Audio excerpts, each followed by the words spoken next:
സുഹൃത്തുക്കളെ എല്ലാവർക്കും നമ്മുടെ പുതിയ വീട്ടിലേക്ക് സ്വാഗതം. ഇന്ന് 2-3 കാര്യങ്ങൾ നിങ്ങളെ കാണിക്കാൻ വേണ്ടിയിട്ടും ഷിംജിതയുടെ കാര്യം പറയാൻ വേണ്ടിയിട്ടുമാണ് ഈ ഒരു വീഡിയോ ആയിട്ട് വന്നിരിക്കുന്നത്. എന്താണ് ഷിംജിതയുടെ വിഷയത്തിലുള്ള അപ്ഡേഷൻ എന്ന് ആദ്യമേ തന്നെ ഞാൻ പറയാം. അതായത് ഷിംജിത എന്ന് പറയുന്ന ദീപകിനെ കൊലപ്പെടുത്തിയ കൊലപാതകിയുടെ ജാമ്യാപേക്ഷ അവളെ ജയിലിൽ കൊണ്ടുപോയി അന്ന് മുതൽ തന്നെ അവർ ജാമ്യാപേക്ഷയ്ക്കായിട്ട് ഒരുപാട് ഇങ്ങനെ അപേക്ഷകൾ അയക്കുന്നുണ്ട്.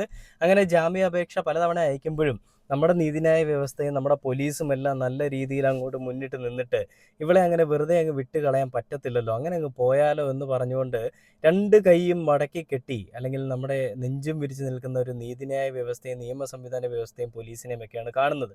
അങ്ങനെ ഷിംജിതയെ ഒരു കാരണവശാലും പുറത്തു വിടില്ല എന്നുള്ള ധാർഷ്ട്യത്തിൽ നിൽക്കുന്ന പോലീസും ഷിംജിതയ്ക്കെതിരെ സംസാരിക്കാനായിട്ട് ഒരുപാട് ആളുകൾ രംഗത്തേക്ക് വരുന്നു. പിന്നീട് നമ്മുടെ കോടതിക്കും കാര്യങ്ങളൊക്കെ മനസ്സിലായതുകൊണ്ട് തന്നെയും കോടതിയും വേണ്ട രീതിയിൽ തന്നെ കാര്യങ്ങളൊക്കെ ഇങ്ങനെ നടപടിയെടുത്ത് പോകുന്നു. അങ്ങനെ ഷിംജിതയുടെ എനിക്ക് തോന്നുന്നു 5-6ാമത്തെ തവണയാണ് ജാമ്യാപേക്ഷ വീണ്ടും നൽകിയിരിക്കുന്നത്. അങ്ങനെ ഇന്ന് വന്നിരിക്കുന്ന ഒരു അപ്ഡേഷൻ എന്ന് വെച്ച് കഴിഞ്ഞാൽ ദീപക് ജീവനൊടുക്കിയ കേസ് പ്രതി ഷിംജിതയുടെ ജാമ്യാപേക്ഷ നാളെ പരിഗണിക്കാൻ മാറ്റി. അത്ഭുതം! ലോകത്തിലെ ഏറ്റവും വലിയ അത്ഭുതങ്ങളിലൊന്ന്, പ്രതി ഷിംജിതയുടെ ജാമ്യാപേക്ഷ നാളെ പരിഗണിക്കാൻ മാറ്റിയത്. ഞാൻ സൈഡിൽ ആഡ് ചെയ്യാം. അത് ആരാ ഇട്ടിരിക്കുന്നത് വെച്ച് കഴിഞ്ഞാൽ റിപ്പോർട്ടർ ലൈവ് ഒഫീഷ്യൽ. ദൈവമേ, റിപ്പോർട്ട് ചാനലിന് മനസ്സിലായോ ഷിംജിത പ്രതിയാണെന്നുള്ളത്? ഇത്രയും ദിവസം ഷിംജിത പരാതിക്കാരിയായിരുന്നു, അല്ലെങ്കിൽ ദീപകിന്റെ മരണം അല്ലെങ്കിൽ ദീപക് മരിച്ചതിന്റെ ഒരു വീഡിയോ എടുത്തതിന്റെ ഫലമായിട്ട് ഷിംജിതയെ അകത്താക്കി എന്നായിരുന്നു ഇവർ പറഞ്ഞത്. പ്രതി എന്ന് പറയാൻ ഒരു താല്പര്യവും ഇല്ലാത്ത ഒരു കൂട്ടം ആളുകളെ ആയിരുന്നു റിപ്പോർട്ട് ചാനൽ നമ്മൾ കണ്ടത്. അരുൺകുമാറിനെ ഞാൻ പറയുന്നില്ല, അയാൾ ഇതിനകത്ത് ഒന്നും സംസാരിച്ചില്ല കേട്ടോ. ബാക്കിയുള്ള കുറച്ച് അവതാരികമാരുണ്ടായിരുന്നു, അപരാധം പറയാനായിട്ട് തന്നെ അവതാരിക എന്ന് പറഞ്ഞുകൊണ്ടിരുന്നിട്ട് ഷിംജിത കുറ്റവാളിയല്ല, പരാതിക്കാരിക്കെതിരെ കേസ്, പരാതിക്കാരിയെ പുറത്തു വിടുന്നില്ല, എന്തുകൊണ്ട് പരാതിക്കാരിക്കെതിരെ ഇങ്ങനെ കേസ് എടുത്തിരിക്കുന്നു, എന്തുകൊണ്ട് പോലീസ് ഇങ്ങനെ അവളെ ഇട്ട് ക്രൂശിക്കുന്നു എന്നൊക്കെ ചോദിച്ചുകൊണ്ടാണ് ഇവർ രംഗത്തേക്ക് വന്നത്. എന്നാൽ ഇപ്പോൾ ഇതാ പറയുന്നു പ്രതി ഷിംജിത എന്ന്. എന്ത് പറ്റിയോ അവ? നാളെ ഇനി നല്ല മഴയും സുനാമിക്കൊക്കെ സാധ്യതയുണ്ടെന്നാണ് എനിക്ക് തോന്നുന്നത്. ഈ വാർത്ത കണ്ടപ്പോൾ നിങ്ങൾക്കും അങ്ങനെ തോന്നിക്കാണും കേട്ടോ. ഞാൻ ഇത് പറയാനല്ല വന്നത്, പക്ഷേ ഞാൻ അത് കണ്ടപ്പോൾ അങ്ങനെ പറയേണ്ടി വന്നു. കാരണം ഇത്രയും ദിവസം നമ്മൾ കണ്ട ഇവരുടെ റിപ്പോർട്ടിങ്ങും ഇന്നിപ്പോൾ ഇട്ടിരിക്കുന്ന റിപ്പോർട്ടും കാണുമ്പോൾ നമുക്ക് ഏകദേശം മനസ്സിലാവും. അതായത് കോടതിയും പോലീസും ഓൾറെഡി അവരുടെ ലിസ്റ്റിൽ ഇവളെ പ്രതി ചേർക്കപ്പെട്ടിട്ടുണ്ട്. അത് പ്രതി കുറ്റാരോപിതയോ അല്ലെങ്കിൽ ആരോപണ വിധേയയോ അല്ലെങ്കിൽ അങ്ങനെയുള്ള കാര്യങ്ങളൊന്നുമല്ല ഇവളെ പിടിച്ചിട്ടിരിക്കുന്നത്. കുറ്റവാളി പ്രതി എന്നുള്ള പേര് കൊടുത്തുകൊണ്ട് തന്നെയാണ് ഇവളെ പിടിച്ചിട്ടത്. എന്നാൽ അവളെ പ്രതിയാക്കാൻ താല്പര്യമില്ലാത്ത ഒരു കൂട്ടം ആളുകളായിരുന്നു റിപ്പോർട്ട് ചാനലുണ്ടായിരുന്നു. ഇനി എന്തായാലും അവരും പ്രതിയെന്ന് വിളിച്ചു.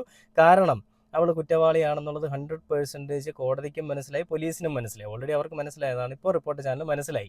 റിപ്പോർട്ട് ചാനലാണ് ഈ നാട്ടിലെ കോടതി എന്ന് വിചാരിച്ചുകൊണ്ടാണ് അവർ ഈ പരിപാടികളൊക്കെ ചെയ്യുന്നത്. അവരെയും തെറ്റു പറയാൻ പറ്റത്തില്ല. അവർ കോടതിയാണെങ്കിൽ അവർ തന്നെ ബാധിക്കുകയും അവരെന്തെങ്കിലുമൊക്കെ ചെയ്തോട്ടെ. അപ്പോൾ ഷിംജിതയുടെ ജാമ്യാപേക്ഷ നാളത്തേക്ക് പരിഗണിക്കുന്നതായിട്ട് മാറ്റി വെച്ചിട്ടുണ്ട്. അപ്പം നാളെ എന്തായിരിക്കും അവിടെ സംഭവിക്കാൻ പോവുക എന്നുള്ളത് നമുക്ക് നാളെ കാണാം.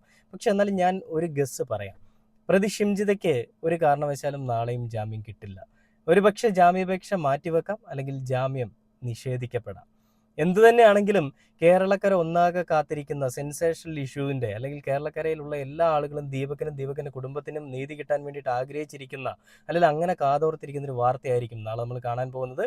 ഷിംജിതയ്ക്ക് ഇനിയും ജാമ്യം കൊടുക്കില്ല എന്നുള്ളൊരു വാർത്ത അത് തന്നെ ഉണ്ടാവണം. കാരണം അയാളുടെ ജീവൻ പോയത് ഇവള് ആണെങ്കിലെന്നല്ല, ഇവള് കാരണം തന്നെയാണ്. അയാളുടെ ജീവൻ പോയത് ഇവള് കാരണമായതുകൊണ്ട് തന്നെയും ഇവളെ ഇനിയും പുറം ലോകം കാണാൻ വിടരുത്. ആ ജയിലിനുള്ളിൽ തന്നെ ഇവള് ജീവിക്കണം.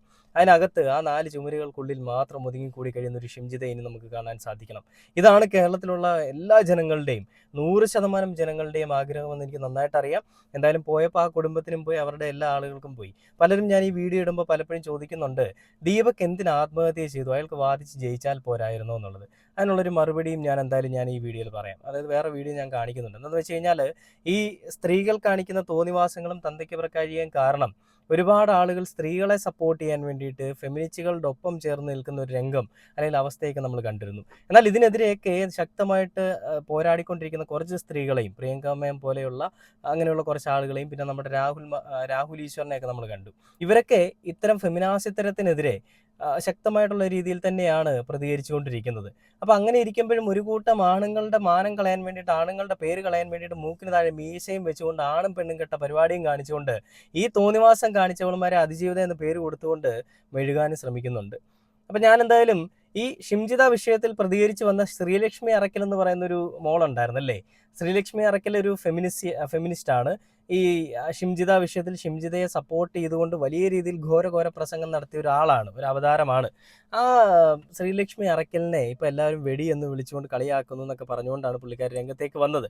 അപ്പോൾ പുള്ളിക്കാരിയുടെ സ്വഭാവം എന്താണെന്ന് ഞാനൊന്ന് കാണിച്ചു തരാം. എന്തുകൊണ്ട് ജനങ്ങൾ വെടിയെന്ന് വിളിക്കുന്നു എന്നുള്ളതിന്റെ ഒരു ഉത്തരം നിങ്ങൾക്ക് ആ ഒരു വീഡിയോ കാണുമ്പോൾ കിട്ടും.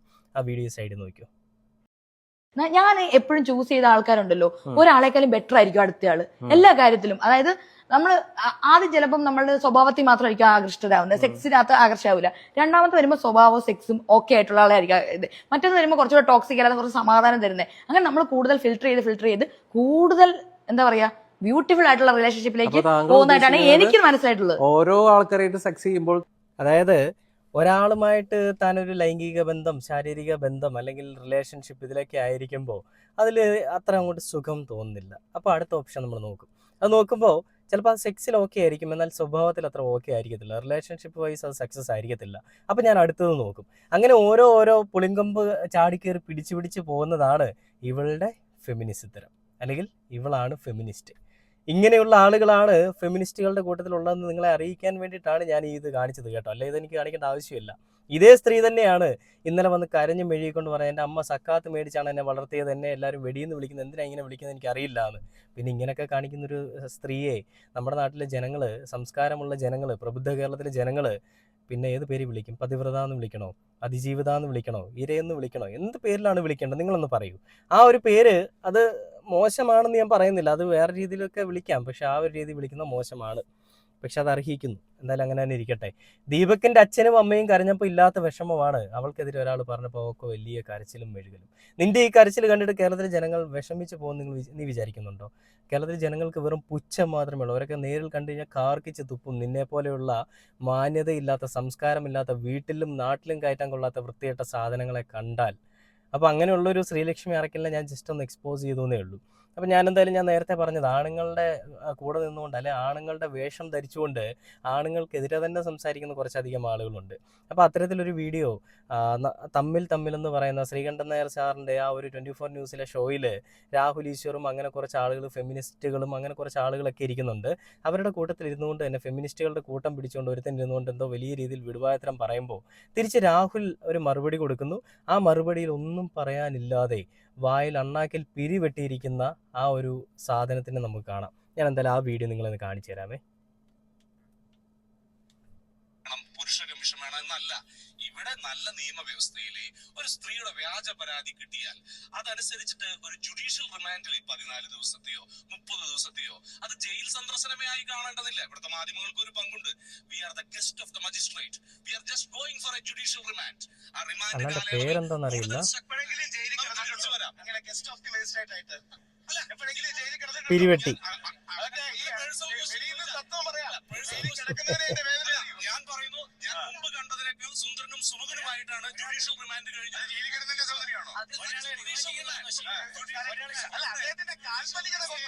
ജനങ്ങളെ തെറ്റിദ്ധരിപ്പിക്കരുത്. Judicial remand is different from conviction. കുറ്റവാളിയാണെന്ന് പറഞ്ഞുകൊണ്ടുള്ള ശിക്ഷാ കാലയളവല്ല. അദ്ദേഹത്തിന്റെ പാണ്ഡിത്യത്തെ അംഗീകരിക്കുന്നു, പക്ഷേ പ്രശ്നം ഒരിക്കൽ പോലും ഒരു ദിവസം പോലും ജയിലിൽ കിടക്കാത്തതുകൊണ്ടാണ്. അതായത് വെളിയിൽ നിന്ന് തത്വം പറയാം, ജയിലിൽ കിടന്നവനെ അതിന്റെ വേദന അറിയൂ എന്നാണ് ഈ ഒരു വാദിക്കുന്നവന് രാഹുൽ ഈശ്വർ കൊടുത്ത മറുപടി. അതായത് അവൻ അവിടെ കിടന്ന് എന്തൊക്കെയോ മെഴുകുന്നുണ്ട്. ഈ സ്ത്രീകൾക്കെതിരെ ഇങ്ങനെ ചെയ്തിട്ടും വെറുതെ വിടുന്നു എന്നുള്ള രീതിയിലാണ് അനുകൂലിച്ചുകൊണ്ടൊക്കെയാണ് സംസാരിക്കുന്നത്. അപ്പം അങ്ങനെ സംസാരിക്കുമ്പോഴാണ് നമ്മുടെ രാഹുൽ ഈശ്വർ മറുപടി കൊടുക്കുന്നത്. ഒരു ചോദ്യം, ഒരൊറ്റ ചോദ്യം, താങ്കൾ ജയിലിൽ കിടന്നിട്ടുണ്ടോ എന്ന്. ആ ചോദ്യത്തിൽ അവന് മറുപടി ഇല്ലാതെയായിപ്പോയി. അവൻ്റെ അണ്ണാക്കിൽ പിരിവെട്ടി. അതായത് അവന് തിരിച്ചെന്ത് പറയാൻ പറ്റും? ജയിലിൽ കിടന്നിട്ടുണ്ടോ? ഇല്ല. എന്നാൽ പുറത്ത് നിന്നുകൊണ്ട്, നമ്മൾ വേറൊരു പഴഞ്ചൊല്ല് പറയാം, നമ്മുടെ നാട്ടിലൊക്കെ പറയാറുള്ളതാണ്. അതായത് കരയ്ക്ക് നിന്നുകൊണ്ട് കപ്പൽ ഓടിക്കാൻ വളരെ എളുപ്പമാണ്. കപ്പലിൽ കയറി ഇരിക്കുമ്പോൾ അറിയാം അതിൻ്റെ പാടും അതിൻ്റെ ബുദ്ധിമുട്ടുകളും എന്നുള്ളത്. എന്ന് പറയുന്ന പോലെ തന്നെയാണ് അണ്ണം വെളിയിരുന്ന് എന്തൊക്കെയോ വലിയ കാര്യങ്ങൾ പറഞ്ഞ് വലിയ രീതിയിൽ സ്കോർ ചെയ്യാൻ നോക്കുന്നുണ്ട്. കുറച്ച് ഫെമിനിസ്റ്റുകൾ കൂടെ നിൽക്കുമെന്ന് വിചാരിച്ചാണ് പറയുന്നത്, കയ്യടി കിട്ടുമെന്ന് വിചാരിച്ചാണ് പറയുന്നത്, മാസ് BGM കയറ്റി റീൽസ് ഇടാന്നൊക്കെ വിചാരിച്ചാണ് പറഞ്ഞത്. പക്ഷേ അവിടെയും രാഹുൽ ഈശ്വർ കയറി സ്കോർ ചെയ്തു. അതിൻ്റെ വേറൊരു വീഡിയോ കൂടെ ഉണ്ട്, അതുകൂടെ ഞാൻ നിങ്ങളത് കാണിച്ചു തരാം.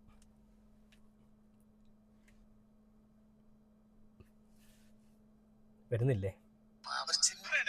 ഒരു കാര്യം, അതായത് ഇപ്പം ഇദ്ദേഹം പറഞ്ഞ ഈ ഗസ്റ്റ് ജഡ്ജ്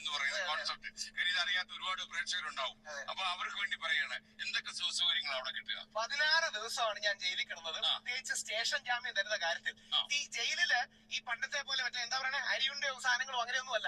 പക്ഷെ ഈ ജയിലിൽ കിടക്കുന്നത് നമ്മുടെ സ്വാതന്ത്ര്യം ഇല്ലാതാക്കുകയാണ്. ആ സ്വാതന്ത്ര്യമാണ് മനുഷ്യന്റെ അടിസ്ഥാനം. ഈ എന്താ പറയുക ജയിലാണ്. വനിതാപക്ഷ നിയമങ്ങൾ ദുരുപയോഗം ചെയ്ത് ജയിലിൽ കിടക്കുന്നതിന് ഒരു കാൽപ്പനികതയില്ല. അങ്ങനെ ഏതെങ്കിലും സ്ത്രീക്ക് താല്പര്യമുണ്ടെങ്കിൽ അവർ ഗസ്റ്റ് ഓഫ് ദി മജിസ്ട്രേറ്റ് ആയിട്ട് 14 ദിവസം ജയിലിൽ കിടന്നാൽ മതി. അങ്ങനെ ഗസ്റ്റ് ഓഫ് ദി മജിസ്ട്രേറ്റ് ആയിട്ട് കിടക്കുമ്പോഴാണ് അതായത് ഇവിടെ പുരുഷന്മാർ അനുഭവിക്കുന്ന ഏറ്റവും വലിയ പ്രശ്നം സ്ത്രീകൾ കൊടുക്കുന്ന വ്യാജ പരാതിയാണോ? അല്ല, ഇവിടെ പുരുഷന്മാർ അനുഭവിക്കുന്ന ഏറ്റവും വലിയ പ്രശ്നം ഇവിടുത്തെ ജാതീയത, ഇവിടുത്തെ വർഗീയത. അല്ല, പുരുഷന്റെ മാനസികാരോഗ്യമാണ് വിഷയം. ചക്ക ചക്ക എന്ന് പറയുമ്പോ ചേന ചേന എന്ന് പറയുന്ന ഒരു സാധനം. 80% ജനത ഇവിടെ അനുഭവിക്കുന്ന പ്രശ്നം എന്ന് പറഞ്ഞാൽ സിസ്റ്റമിക് ഇഷ്യൂസ് ആണ്. അതായത് ക്യാപിറ്റലിസം പോലെയുള്ള കാസ്റ്റിസം പോലെയുള്ള സിസ്റ്റമിക് അല്ല. എന്താണോ എന്തോ പറയുന്നത്. ഇതൊക്കെയാണ് ഫെമിനിസ്റ്റുകളുടെ കൂട്ടത്തിലുള്ളത്. ശ്രീലക്ഷ്മി അറക്കൽ, ഐശ്വര്യ രാധാലക്ഷ്മി, ഇപ്പതാ വന്നിരിക്കുന്ന കുറച്ച് അപരാധങ്ങൾ എന്ന് വേണമെങ്കിൽ പറയാം കേട്ടോ. അങ്ങനെ തന്നെ പറയണം. ഇവരൊക്കെ പറയുന്നത് ഒരു ബന്ധവുമില്ലാത്ത കാര്യങ്ങളാണ്. അതായത് തിരുവനന്തപുരത്തെ കാര്യം ചോദിക്കുമ്പോൾ അങ്ങ് ഗുജറാത്തിലെയും പോർബന്തറിലെയും ബീഹാറിലെയും കാര്യങ്ങൾ പറയും. എന്തിനാണ് അങ്ങനെ പറയുന്നത്? ഈ സിനിമയിലൊക്കെ പണ്ട് നമ്മൾ എപ്പോഴും കണ്ടിട്ടുണ്ട്. ഈ പോളണ്ടിൻ്റെ കാര്യം പറയും. പോളണ്ടിനെ പറ്റി നീ ഒരു അക്ഷരം മിണ്ടിയാൽ എന്നൊക്കെ പറഞ്ഞുകൊണ്ട് അവർ പ്രതികരിക്കുന്നതൊക്കെ നമ്മൾ കണ്ടിട്ടുണ്ട്. എന്തിനാണ് ഇങ്ങനെ പറയുന്നത്? അതായത് നമ്മളൊരു ഡയറക്ഷനിൽ പൊയ്ക്കൊണ്ടിരിക്കുമ്പോൾ ആ ഡയറക്ഷനെ നൈസായിട്ട് ഇങ്ങനെ വഴി തിരിച്ചു വിടാൻ വേണ്ടിയിട്ടാണ് ഇത്തരം കാര്യങ്ങൾ അല്ലെങ്കിൽ ഇത്തരം പ്രയോഗങ്ങൾ ഇവർ ഉപയോഗിക്കുന്നത്. അങ്ങനെ ഉപയോഗിക്കുമ്പോൾ ഇവരുടെ ലക്ഷ്യം എന്ന് വെച്ച് കഴിഞ്ഞാൽ ഇങ്ങനൊരു സംഭവം ഇവർ സംസാരിക്കുന്ന കാര്യങ്ങളിൽ ലോജിക്കുള്ളൊരു കാര്യമാണ് എതിർപക്ഷത്തിരിക്കുന്ന ആളുകൾ സംസാരിക്കുന്നത്. അങ്ങനെ സംസാരിച്ചാൽ തങ്ങളുടെ റിലവൻസ് ഇല്ലാതെയാവും. പിന്നെ എന്തിനാ ഞങ്ങൾ എന്ത് മുഞ്ചാനാ പോയിരിക്കുന്നത് എന്നുള്ളൊരു ചിന്താഗതി മനസ്സിൽ വന്നതുകൊണ്ടായിരിക്കും വേറൊരു കാര്യം എടുത്തിരുന്നത്.